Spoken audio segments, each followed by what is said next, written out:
কাকদা ভাইয়া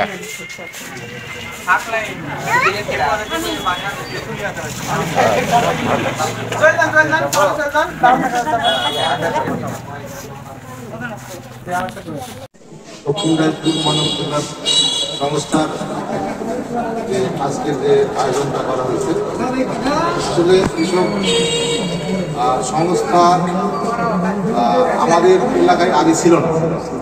সর্বপ্রথম রায়পুরে একটা ছিল, আর পরবর্তীতে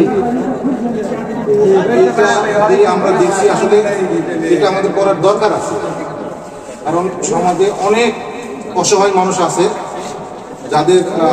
যারা আসলে চলতে পারে না, এবং অনেক দেয়ার মানুষও আছে, নেওয়ার মানুষ আছে। এই কারণে এইসব সংস্থার দরকার আছে। তো আমরা চেষ্টা করব আগামী দিনে এই সংস্থাকে আরো বড় করার জন্য, এবং যেখানে গেলে এই সংস্থা বড় হবে, তাদের কাছে গেলে আমরা আরো ভালো কিছু নিয়ে আসতে পারবো, আমরা সেভাবে কাজ করে যাবো ইনশাআল্লাহ।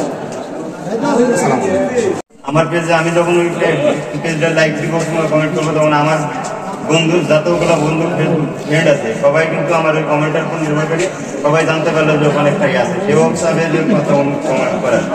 এই জন্য এই দিকটা নিয়ে যদি কারোর কোনো মন্তব্য কিংবা ইয়া থাকে, তাহলে আমার কিছু বলার নাই। যদিও বর্তমান বাংলাদেশের সব এরকম সংস্থা বহুত আছে যারা কাজ করছে, সমাজসেবা অধিদপ্তরে কাজ করতে যাচ্ছে, তারা দেখতে পাচ্ছে যে একটা যেমন মোল্লাপাড়ার যে সংস্থাটা চালায় ওরা, এই সংস্থাটা ওদের চালু করতে যায় নাম কয়বার কত রকম করে যে চেঞ্জ করা লাগছে এবং কতবার টাকা খরচ করছে ওরা। রেজিস্ট্রেশন করতে যাওয়ার জন্য ওদের মনে হয় প্রায় লাখ 2 টাকার মতন খরচ করে ফেলাইছে ওরা। রেজিস্ট্রেশন তাও সম্পূর্ণ এখনো করতে পারে না। এই জন্য আমরা চাচ্ছি যে সব কিছু নিজের আগে গুছাই নিয়ে যাতে আমাদের খরচটা কম হয়, আর ওদের থেকে আমরা শিক্ষা নিয়ে আস্তে আস্তে আমরা কীভাবে করছে ওরা, কোন জায়গায় ওদের ভুলগুলো হয়েছে, এই ভুলগুলো যাতে আমাদের না হয়, এজন্য পাশাপাশি ওদের সাথে আমরা করে আমরা কাজ করব। আর এই এখন আমি মঞ্জু ভাইকে মঞ্জুর হাত দিই।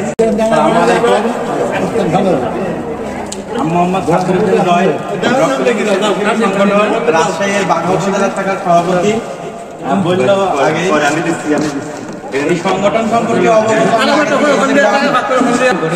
এগিয়ে নিয়ে যাও, সবাইকে সংগঠনে যুক্ত করো।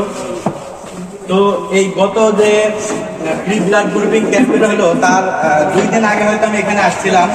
আসার পরে কথা হলো যে ব্লাড গ্রুপিং ক্যাম্পেইন করতে হবে।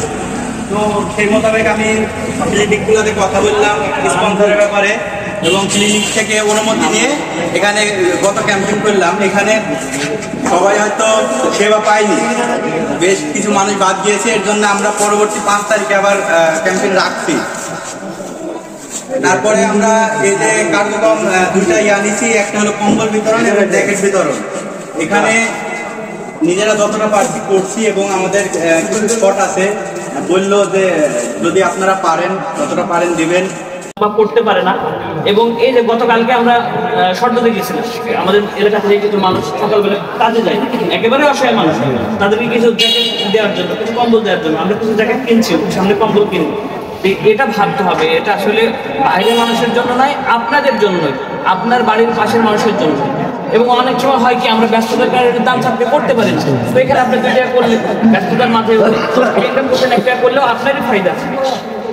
তো এই জন্য খেয়াল রাখতে হবে যে এটা আমাদেরই সম্পদ, আমাদের বাচ্চারাই কাজ করছে, আমাদের মানুষজনই নিচ্ছে। তো এখানে কোনো বাধ্যবাধকতা নাই, নিজেদের মধ্যে কল্যাণমূলক কাজের উৎসাহ হচ্ছে। এবং আপনার সবচেয়ে বড় কথা হচ্ছে আপনার পরবর্তী প্রজন্ম, আমার বাচ্চা হোক, তার বাচ্চা হোক, এখান থেকে শিখছে যে এখানে এটা আছে। শুধু আপনার এলাকা না, আপনার এলাকায় যান সেখানেও আছে, আপনি আরেক জায়গাতে যান সেখানেও আছে।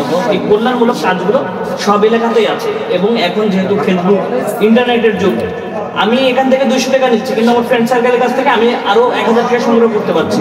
এটা ভালো না? ভালো।